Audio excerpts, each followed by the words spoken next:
नमस्कार सर. सर्वात आधी तर तुमचं या सत्कार सोहळ्यामध्ये अगदी मनापासून स्वागत आहे. सर आपलं नाव? माझं नाव सागर सुनील ढोकणे. सर तुमची कोणत्या अधिकारीपदी नियुक्ती झालेली आहे? माझी AE2 WRD याच्यासाठी निवड झाली.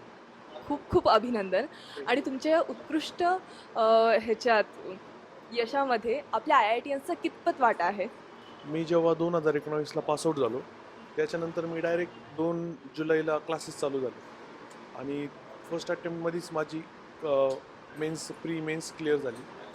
2019ला इंजिनिअरिंग झाल्यास मी IITian's अकॅडमीमध्ये क्लासेस लावले. तर IITian's अकॅडमीमध्ये खूप चांगलं अडसू सर हे शिकवतात. IITian's अकॅडमी जर आपण त्याचे क्लासेस केले तर आपण इंजिनिअरिंग सर्व्हिसेस, MPSC, MES आणि बाकीचे WRD, PWDचे कोणतेही पेपर आपण देऊ शकतो. अशा पद्धतीने अडसू सर एकदम चांगलं शिकवतात. Thank you so much.